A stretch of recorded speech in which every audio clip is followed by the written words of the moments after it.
The legend goes that Orpheus is in love with Eurydice and that he loses her to a snake and he chases her into the underworld. And as he gets her back a second time, he has one thing that he's not supposed to do, which is to look back at her.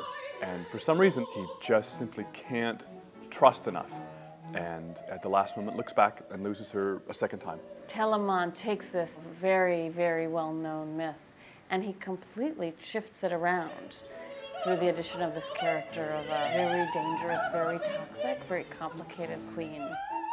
I fell in love with this character from the moment that I listened to this opera. She longs for Orpheus in a way that I connect with because he's an honest, true, caring, grounded man. And that is something that all of us as female singers would love to have in our lives as well. The wedding has just taken place for Eurydice and Orpheus, and they're at their post-reception party with their friends, and then Orazia comes in, and it's sort of like she's looking through a window and looking at this party. I think that she wants to be Eurydice.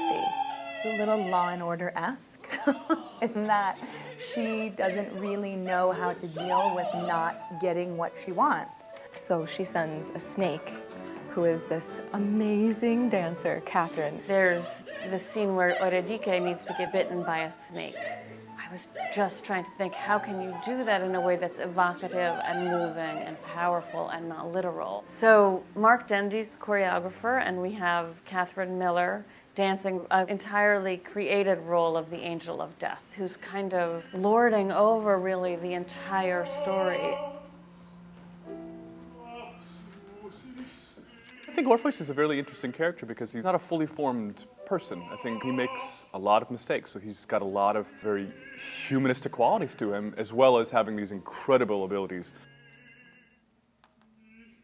Orazia being in love with Orpheus leads to Eurydice's death the first time, but the second time is all on Orpheus. It's his immature quality, it's his human faults that he has that make him this sort of tragic hero. There's a aria that Orpheus has to death. Flow blood, pour out of me.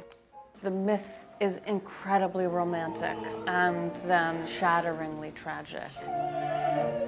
The piece is celebrating the extreme, extraordinary power of love in all its dimensions.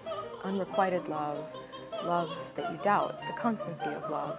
Love can bring out the ugliest and darkest and most sort of distorted, diseased self. And then, of course, on the flip side is that ecstatic, exquisite bliss. I mean, it is the ultimate story of a guy going down into hell to get his wife back. I mean, how much more romantic can a story be?